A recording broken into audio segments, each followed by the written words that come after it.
ನಮಸ್ಕಾರ. ಸಿಬಿಎಸ್ ವಾರ್ತೆಗಳಿಗೆ ಸ್ವಾಗತ. ವಾರ್ತೆಗಳ ವಿವರ.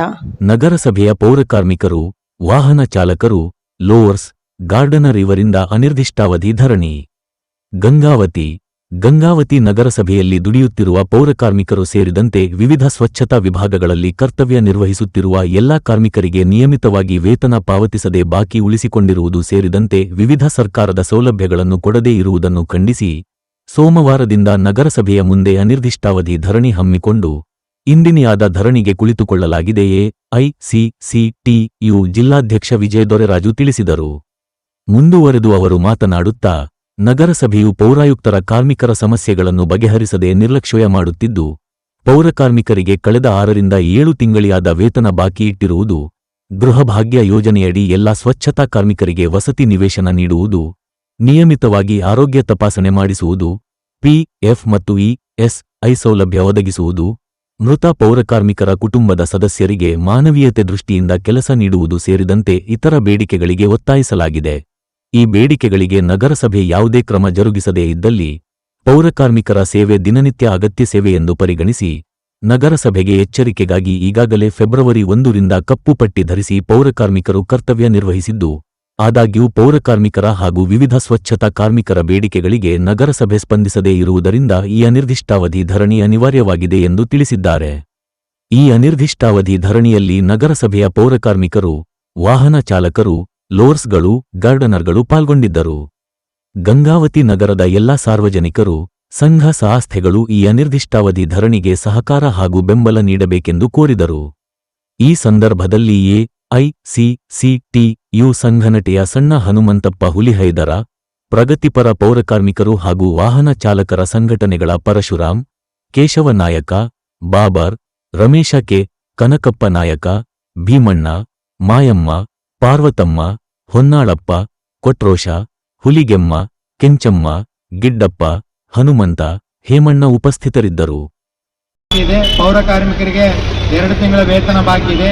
ಈ ಒಂದು ವೇತನಕ್ಕೆ ಸಂಬಂಧಪಟ್ಟಂತೆ ಈಗಾಗಲೇ ನಾವು ಸುಮಾರು ಮನವಿ ಪತ್ರಗಳನ್ನು ಮಾನ್ಯ ಪೌರಾಯುಕ್ತರಿಗೆ ಮತ್ತು ಯೋಜನಾ ನಿರ್ದೇಶಕರಿಗೆ, ಜಿಲ್ಲಾಧಿಕಾರಿಗಳಿಗೆ ಕೊಟ್ಟಾಗಿದೆ. ಸೊ ನಮ್ಮ ಮನವಿ ಪತ್ರಗಳಿಗೆ ಯಾರು ಕೂಡ ಸ್ಪಂದಿಸ್ತೇನೆ, ವೇತನ ಮುಂಜೂರು ಮಾಡದೇ ಇದ್ದಿದ್ದಕ್ಕೆ ಸೊ ಪೌರಕಾರ್ಮಿಕರು ಇವತ್ತಿನ ದಿನ ಆರ್ಥಿಕ ಸಂಕಷ್ಟಕ್ಕೆ ಈಡಾಗಿ ಅವರ ಜೀವನೋಪಾಯ ನಡೆಸುವುದು ಕಷ್ಟ ಆಗಿದೆ. ಹಾಗಾಗಿ ಅನಿವಾರ್ಯವಾಗಿ ಈ ಒಂದು ಅನಿರ್ದಿಷ್ಟಾವಧಿ ಪ್ರತಿಭಟನೆಯನ್ನ ಮಾಡ್ತಾ ಇದ್ದೀವಿ.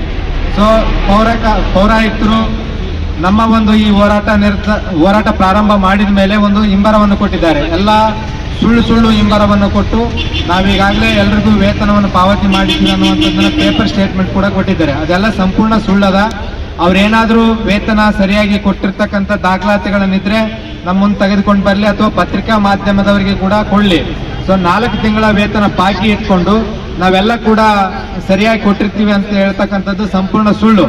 ಸೊ ಮಾನ್ಯ ಪೌರಾಯುಕ್ತರು ಸುಳ್ಳು ಹೇಳೋದನ್ನು ಬಿಟ್ಟು ಕಾರ್ಮಿಕರಿಗೆ ಏನು ಬಾಕಿ ವೇತನ ಕೊಡಬೇಕಾಗಿದೆ, ಏನು ಇಎಸ್ಐ PF ಕಟ್ಟಬೇಕಾಗಿದೆ, ಏನು ಸಂಕಷ್ಟ ಭತ್ಯೆ ಕೊಡಬೇಕಾಗಿದೆ, ಏನು 21 ದಿನಗಳ ಅರಿಯರ್ಸ್ ಕೊಡಬೇಕಾಗಿದೆ, ಏನು 21 ದಿನಗಳ ರಜಾ ದಿನಗಳ ವೇತನ ಏನು ಕೊಡಬೇಕಾಗಿದೆ, ಅದೆಲ್ಲದನ್ನು ಕೂಡ ಕರೆಕ್ಟಾಗಿ ಕೊಡುವಂತ ಕೆಲಸ ಮಾಡಲಿ. ಬಿಟ್ರೆ ಸುಳ್ಳು ಹೇಳೋದ್ರ ಮುಖಾಂತರ ತಮ್ಮ ಸ್ಥಾನದ ಗೌರವವನ್ನು ತಾವೇ ಕಳ್ಕೊಳ್ತಾ ಇದ್ದಾರೆ. ಸೊ ಒಂದಿಷ್ಟು ಆಗದೇ ಇರೋ ಜನರನ್ನ ಕರ್ಕೊಂಡು ಬರೋದು, ದೌರ್ಜನ್ಯ ಮಾಡಿಸೋದು. ಸೊ ಹೋರಾಟ ಮಾಡೋದು ನಮ್ಮ ಹಕ್ಕು. ಇವರೇನು ನಗರಸಭೆಯಲ್ಲಿ ಸ್ವಚ್ಛತೆ ಕೆಲಸ ಮಾಡಿ ದುಡಿದಿದ್ದಾರೆ, ಆ ದುಡಿದಿರ್ತಕ್ಕಂಥ ವೇತನವನ್ನು ಕೇಳ್ತಾ ಇದ್ದಾರೆ. ಬಿಟ್ಟರೆ ಯಾರು ಇಲ್ಲಿ ಪುಷಟ್ಲೆ ಕೇಳ್ತಾ ಇಲ್ಲ. ಸರಿಯಾದ ವೇತನ ಕೊಡಕ್ಕೆ ಯೋಗ್ಯತೆ ಇಲ್ಲದೇನೆ ಸುಳ್ಳು ಆರೋಪಗಳನ್ನು ಮಾಡುತ್ತಾ ಸ್ವಚ್ಛತಾ ಕೆಲಸದಲ್ಲಿ ಪೌರಕಾರ್ಮಿಕರು ನಿರ್ಲಕ್ಷ್ಯ ತೋರ್ತಾ ಇದ್ದಾರೆ. ಪ್ರತಿಭಟನೆ ಕೂಡಬಾರ್ದಾಗಿತ್ತು ಅಂತ ಹೇಳ್ತಕ್ಕಂಥದ್ದು ಅದು ಅಷ್ಟೊಂದು ಸಮಂಜಸ ಅಲ್ಲ. ಹಾಗಾಗಿ ಏನು ಬಾಕಿ ವೇತನ ಇದೆ ಅದನ್ನು ಈ ಕೂಡಲೇ ಬಿಡುಗಡೆ ಮಾಡಬೇಕು. ಇಲ್ಲದೇ ಇದ್ರೆ ಮುಂದಿನ ದಿನಮಾನಗಳಲ್ಲಿ ಉಗ್ರವಾದ ಹೋರಾಟಕ್ಕೆ ನಾವು ರೂಪುರೇಷೆಗಳನ್ನು ಬದಲಿ ಮಾಡ್ತಾ ಇದ್ದೀವಿ. ಒಂದು ಉಗ್ರವಾದ ಹೋರಾಟವನ್ನು ಎದುರಿಸಬೇಕಾಗುತ್ತೆ. ಪೌರಾಯುಕ್ತರ ಘನತೆ ಗೌರವವನ್ನು ಕಳ್ಕೊಳ್ಬೇಕಾಗುತ್ತೆ ಅನ್ನುವಂಥ ಮಾತನ್ನು ಹೇಳ್ತೀನಿ. ಸುಳ್ಳು ಯಾವತ್ತೂ ನಿಲ್ಲಲ್ಲ, ಯಾವತ್ತಿದ್ರೂ ಸತ್ಯನೇ ನಿಲ್ಲುತ್ತೆ. ದಾಖಲಾತಿಗಳು ಮಾತಾಡುವಂತ ಕಾಲದಲ್ಲಿ ಸುಳ್ಳು ಆರೋಪಗಳನ್ನು ಮಾಡ್ತಾ ಸುಳ್ಳು ಹೇಳ್ತಾನೆ. ಯಾರು ಇಲ್ಲಿ ವೈಯಕ್ತಿಕ ದ್ವೇಷ ಇಟ್ಕೊಂಡು ಹೋರಾಟಗಳನ್ನು ಮಾಡ್ತಾ ಇಲ್ಲ. ಸೊ ಒಂದೊತ್ತಿನ ಊಟಕ್ಕಾಗಿ ಸ್ವಚ್ಛತೆ ಗಲೀಜು ಕೆಲಸ ಮಾಡ್ತಿರ್ತಕ್ಕಂಥವ್ರು ವೇತನ ಕೊಡಕ್ಕೆ ಯೋಗ್ಯತೆ ಇಲ್ಲದೆ ಇದ್ದವರು ಪತ್ರಿಕೆ ಮುಂದೆ ಕುಂತ್ಕೊಂಡು ಬಿಲ್ಡಪ್ ಕೊಡೋದಲ್ಲ, ನೀಟಾಗಿ ದುಡಿದಿರ್ತಕ್ಕಂಥ ಪಗಾರನ ಕೊಟ್ಟು ತಮ್ಮ ಗೌರವವನ್ನು ಉಳಿಸಬೇಕು. ಇಲ್ಲದೇ ಇದ್ರೆ ಮುಂದಿನ ದಿನಮಾನಗಳಲ್ಲಿ ನಾವು ಉಗ್ರವಾದ ಹೋರಾಟವನ್ನು ಮಾಡಕ್ಕೆ ಈಗಾಗಲೇ ಸಿದ್ಧತೆಗಳನ್ನು ಮಾಡ್ತಾ ಇದ್ದೀವಿ ಅನ್ನೋ ಮಾತನ್ನು ಹೇಳಕ್ಕೆ ಇಷ್ಟಪಡ್ತೀನಿ.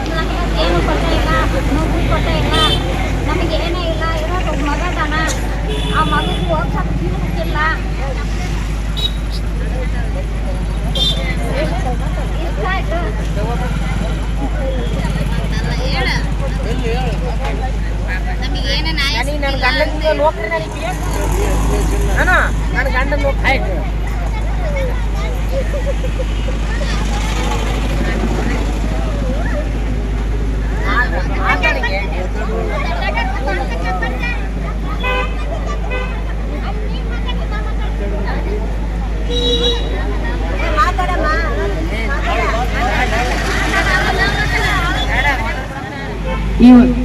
ಈ ಹೋರಾಟ ನಾವು ಹಿಂದೆ ಜರ್ತಾರೆ ಇವ್ರು ಅಂತೇಳಿ ಅಂತ ಅದರ್ಸ್ಬೋದು, ಜಂಬುಕ್ಕೆ ಹಾಕ್ಬೋದು ನಮ್ಮ ಮೇಲೆ, ನಾವು ಅದಕ್ಕೆ ನಾವು ಇಲ್ಲೇ ಕೊಂಡಿರ್ತೀವಿ, ಹಗ್ಲಿ ರಾತ್ರಿ ಧರಣಿ ಮಾಡ್ತೀವಿ. ಬಾಸವೆ ಬಂದ ಕಾಸೆ ನಮಗೆ ನ್ಯಾಯ ಕೊಡು. ಹೌದಮ್ಮ, ನೀವು ದುಡಿದ್ರಿ, ನೀವು ಮಾಡಿರಿ ಅಂದ್ರೆ ನಮಗೆ ನ್ಯಾಯ ಕೊಡು. ನಾವು ದುಡಿದಿದ್ದು ರೂಪನ ಐತೆ ನಿನಗೆ ತೋರಿಸ್ತೀವಿ. ಈ ಗಂಗಾವತಿ ನಗರಸಭೆದಾಗ ಬಂದು ಯಾವಾಗ ಕಾಲಿಟ್ರು ಅವಾಗಲಿಂದ ದಡ್ಡುಗಳು ಇಟ್ಬಿಟ್ಟ ಬಡವರಿಗೆ. ನಮಗೆ ಏನ್ ಗೋಳು ಇಟ್ಟರು ಕೂಡ ಸಹಿಸಿದ್ದೀವಿ 5 ವರ್ಷ. ಹೋಗ್ಲಿ, ಇವತ್ತು ನಮ್ಮ ಮೇಲೆ ಕರಡೆ ಉಡ್ತೈತೆ, ನಾಳೆ ಉಡ್ತೈತೆ ನಮ್ಮ ಅಣ್ಣ ಆತ ಅಂತೇಳಿ ನಾವು 5 ವರ್ಷದಿಂದ ಸಹಿಸ್ಕೊಂಡಿವಿ. ಸಹಿಸ್ಕೊಂಡು ಇಲ್ಲಿ ಕೂತಿತ್ತು ಅಂತ ಬಂದು ಹೋರಾಟಕ್ಕೆ ದಾರಿ ತಾವೇ ತೋರಿಸ್ಕೊಟ್ಬಿಟ್ರು ನಮಗೆ. ಈ ಹೋರಾಟದ ರೂಪ ನಮಗೆ ಗೊತ್ತಿದ್ದಿಲ್ಲ, ಮೊದಲು ಮಾಡಿ ಕೈ ಬಿಟ್ಟಿದ್ವಿ. ಇವಾಗ ನಮ್ಮಣ್ಣ ಚಲಾಕ್ ಬಂದಾನ ಅಂತೇಳಿ ನಾವು ದುಡಿದ್ವಿ. ಆದ್ರೆ ನಮ್ಮನ್ನ ಹೋರಾಟದ ದಾರಿಗೆ ತುಳಿಯಕ್ಕೆ ಹಚ್ಚಿಬಿಟ್ಟ. ನಮಗೆ ಇನ್ಸೂರೆನ್ಸ್ ಮಾಡಿಸ್ತು ಅಂತೇಳಿ 1 ವರ್ಷದಿಂದ ಫೋಟೋ ಕಳಸ ಕರೆಡಿ ಎಲ್ಲ ಇಸ್ಕೊಂಡು BP ಶುಗರ್ ಬಂದು ಸಹಾಯಕತ್ತೀವಿ ಒಬ್ರಿಗೊಬ್ರು. ಅದು ಚಿಕಿತ್ಸೆ ಕೊಡಿಸೋದನೋ ಇಲ್ಲ, ನಮಗೆ ಟ್ರೀಟ್ಮೆಂಟ್ ಇಲ್ಲ, ಬಾಡಿ ಚೆಕಪ್ ಇಲ್ಲ, ರಕ್ತ ಚೆಕಪ್ ಇಲ್ಲ. ಗೌರ್ಮೆಂಟ್ ಆಸ್ಪತ್ರೆಗೆ ಕರ್ಕೊಂಡು ಹೋಗ್ತಾರ, 2 ಸೂಜಿ ಚುಚ್ತಾರ, 2 ಗುಳಿಗೆ ಕೊಟ್ಟು ಸೀದಾ ರೆಡಿ ಮನೆಗೆ ಅಂತಾರೆ. ಆ 2 ಗುಳಿಗೆಗೆ ನಮ್ಮ BP ಶುಗರ್ ಹೋಗ್ತೈತೆ?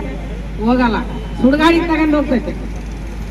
ಅದೇ ಜಡ್ಡು ತಮ್ಮಿಗೆ ಬಂದ್ರ ರಕ್ತ ದವಾಖಾನೆಗೆ ಹೋಗಿ ತೋರಿಸ್ಕೊಂಡು ದಾರಿಗೆ ಹಾಕ್ತಾರೆ. ಅಲ್ಲಮ್ಮ, ಈ ಸ್ಟ್ರೈಕ್ ಕುಂತಿರೋದ ಕಾರಣ ಏನು? ನಿಮ್ಗೆ ಏನು ತೊಂದರೆ ಆಗಿದೆ? ಕುಂತಿರೋ ಕಾರಣ ಏನಂದ್ರೆ ಸ್ವಾಮಿ, ನಮಗೆ ಇನ್ಸೂರೆನ್ಸ್ ಮಾಡಿಸ್ಕೊಡ್ಬೇಕು, ನಮ್ಮ ಜೀವನಕ್ಕೆ ಆಧಾರ. ಇನ್ಸೂರೆನ್ಸ್ ಮಾಡಿಸ್ತು ಅಂತ ಫೋಟೋ ಇಸ್ಕೊಂಡ್ರು, ಆಧಾರ್ ಕಾರ್ಡ್ ಇಸ್ಕೊಂಡ್ರು, ಎಲ್ಲ ಇಸ್ಕೊಂಡ್ರೆ ಯಾವ ಇನ್ಸೂರೆನ್ಸ್ ಮಾಡಿಸ್ಲಿಲ್ಲ. ಅಲ್ಲಮ್ಮ, ಈಗ ಪಗಾರ ಎಷ್ಟು ತಿಂಗಳು ಕೊಡ್ಬೇಕು? ಪಗಾರ 2 ತಿಂಗಳ ಸಂಬಳ ಕೊಡ್ಬೇಕು. ಉಡ್ದಂತ ಜಾತ್ರೆ ಬಂತು, ಜಾತ್ರೆಗೆ 1 2 ತಿಂಗಳು ದಾಖಲು ಸಾರ್, 2 ತಿಂಗಳು ಸಾರ್ ಅಂತ ಬಾಯಿ ಬಿಡ್ಕೊಂಡು 1 ತಿಂಗಳು ಹೋಗದ ಸಾಲದಾರ ಕಸ್ಕೊಂಡ್ಬಿಟ್ರು. ಕೈಯಾಕೊಂದು ಬಳೆ ಕಾಣಲ್ಲ, ಒಂದು ಹೋಳಿಗೆ ತುಪ್ಪ ಬಾಯಕ್ ಕಾಣಲ್ಲ, ಹಂಗ ಗೋಳಡಿಕೆ ಅಂತ ದುಡ್ದಿವಿ. ಅಂದ್ರೆ ಜಾತ್ರೆಗೆ ನಮ್ಗೆ ಯಾಕೆ ಕೆಲಸ ಕಚ್ಚಿದ್ರು ಗೊತ್ತಾ? ಉಂಡಮ್ಮನ ಕ್ಯಾಂಪ್ನಾಗ ಹೇಲ್ ಬಳೆ ಕಚ್ಚಿದ್ರು. ಉಂಡಮ್ ಕ್ಯಾಂಪ್ನಾಗ ಹೇಲ್ ಬಳೆ ಕೊಟ್ಬಿಡತನ ಜಾತ್ರೆ ಮಕ ನೋಡ್ಲಲ್ಲ, ಹೋಗಿ ಒಂದು ಉಣ್ಣಾರ ಹೋಳಿಗೆ ಮಾಡ್ಕೊಂಡು ನಂಬಲಲ್ಲ, ಮಳೆ ಬರ ಹಂಗಾಗಿಬಿಟ್ಟು. ನಮ್ಗೆ 21 ದಿನದ್ದೇನು ಸರ್ಕಾರದ ಆರ್ಡರ್ ಆಗೈತೆ, ಅದು ಕೊಡ್ಬೇಕು. ನಮಗೆ ಸಂಕಷ್ಟ ಬತ್ತಿ ಕೊಡ್ಬೇಕು. ನಮಗೆ ಸಂಬಳ ಸರಿಯಾಗಿ 7ನೇ ತಾರೀಕಿಗೆ ಆಗಿಬಿಡ್ಬೇಕು. ನಮ್ಮ ಸರ್ಕಾರದ ಸೌಲಭ್ಯ ಏನು ಬಂದಿದ್ದು ಬರ್ಲಾರ್ದು ಕೊಡಬೇಡ ನಮಗೆ. ನಾವು ಸರ್ಕಾರದಾಗ ದುಡ್ತೀವಿ, ಸರ್ಕಾರ ಕಕ್ಕೈತಿ ಕೇಳಕ್ಕ ಸರ್ಕಾರದಾಗ ಕೇಳ್ತೀವಿ.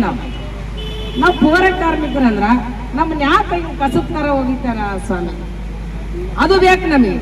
ನಾವೇನು ಮಾಡೀವಿ? ನೀನು ಕೈಲೇ ಕಾಲಿಲ್ಲಿ ತೋರಿಸಿದ್ ಕೈಲಿ ಮಾಡಿ ಬರ್ತೇವೆ. ನಾವು ತಪ್ಪು ಮಾಡಿವ? ನಾವು ತಪ್ಪು ಮಾಡಿದ್ರೆ ನಮ್ಮನ್ನ ಕೆಲ್ಸಕ್ಕೆ ಅಲ್ಲಿ ಕರ್ಕವಾಡ ಒಳಗ ಚಂಡಿಡ್ದವ್ರಿಗೆ ತಪ್ಪ. ನೀನು ಎಲ್ಲಿ ಹಚ್ಚಿದ್ರೆ ನಾವು ದುಡಿತೀವಿ. ನಮಗೆ ಸರ್ಕಾರದ ಹಕ್ಕು ಬರಬೇಕು. ವಾಹನ ಚಾಲಕರು ಅಲ್ಲಿಂದ ಇಲ್ಲಿ ತನಕ ದುಡಿತಾರ, 20 ವರ್ಷದಿಂದ ದುಡಿತಾರ, ಅವ್ರಿಗೆ ಒಂದು ಇನ್ಸೂರೆನ್ಸ್ ಇಲ್ಲ. ಯಾವಾಗ ಬಂದು ಗಾಡಿ ಡಿಕ್ಕಿ ಆದ ಅವ್ರ ಮೇಲೆ ತಪ್ಪು ಹೊರಿಸಿ ಮುಂದೆ ಬೇರೆ ಉದ್ದೇಶ ಇರೋದಿಲ್ಲ, ಯಾವ್ದು ರಾಜಕೀಯ ಆಗಿ ಯಾವ ತರದ ಉದ್ದೇಶ ಇರೋದಿಲ್ಲ. ನಮ್ಮ ಕಾರ್ಮಿಕರು ದುಡಿತಕ್ಕಂಥ ನಮ್ಮ ಸರ್ಕಾರ ಸವಲತ್ತುಗಳ ಹಕ್ಕು ನಾವು ಕೇಳ್ತಕ್ಕಂಥ ಕೆಲಸ ಮಾಡ್ತಾ ಇದ್ದೀವಿ. ಅದೇ ನಮ್ಮ ಹಕ್ಕುಗಳು ನಮಗೆ ಸಿಕ್ಕರೆ, ಈಗ ಬೆಲೆ ಏರಿಕೆ ಕಾಲದಲ್ಲಿ ನಮಗೆ 1 ವಾರ ಪೇಮೆಂಟ್ ಇಲ್ಲ ಅಂದ್ರೆ ಮನೆ ನಡೆಸೋದು ಕಷ್ಟ ಇರ್ತದೆ. ಅಂತ ಜಾಗದಲ್ಲಿ ನಮಗೆ 3-4 ತಿಂಗಳ ಸಂಬಳ ಇಲ್ಲ. ನಮ್ಮ ಮಕ್ಕಳು ಎಜುಕೇಶನ್ ಕೊಡೋಕ್ಕೋಸ್ಕರ ಓದ್ಸೋಕೆ ಕೂಡ ನಮ್ಮ ಕೈಲಿ ಹಾಕ್ಲಕ್ಕಂತ ಕೆಲಸಗಳು ಆಗಿದ್ದಾವೆ. ನಾವು ಯಾವ ರೀತಿ ಬದುಕಬೇಕು?